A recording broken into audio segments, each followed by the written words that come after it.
Hai semua, perkenalkan nama saya Anggi Firdiasyah Nasution. Saya adalah mahasiswa Prodi Pendidikan Musik dari FBS Unimed dengan NIM 22033420113. Baiklah, di sini saya akan menjelaskan kemampuan dasar mengajar atau perencanaan pengajaran.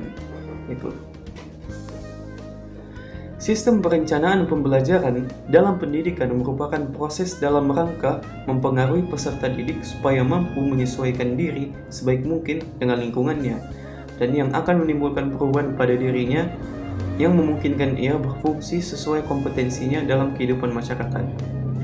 Seperti dilihat dari sudut pengertian dan definisi, dengan demikian pendidikan itu ialah usaha sadar yang dilakukan oleh keluarga, masyarakat, dan pemerintah melalui bimbingan, pengajaran, dan atau latihan yang berlangsung di sekolah dan luar sekolah.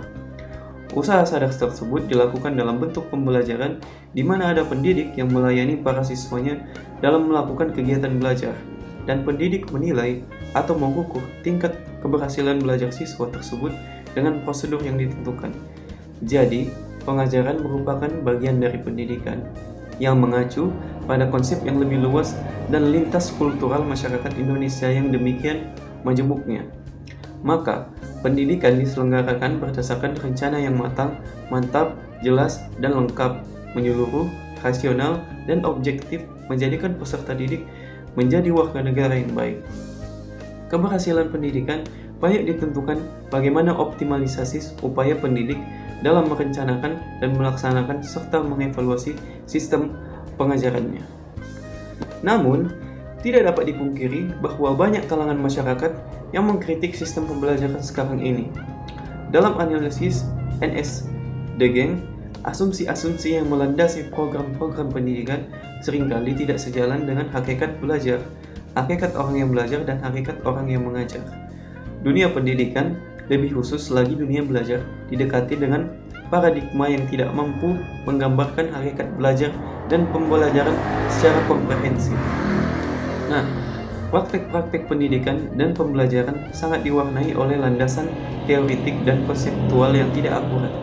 Pendidikan dan pembelajaran selama ini hanya mengagungkan pada pembentukan perilaku keseragaman dengan harapan agar menghasilkan keteraturan, ketaatan, dan kepastian.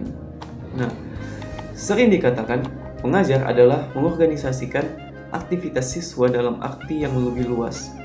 Peranan guru bukan semata-mata memberikan informasi, melainkan juga mengarahkan dan memberi fasilitas belajar atau directing and facilitating the learning agar proses belajar lebih memadai.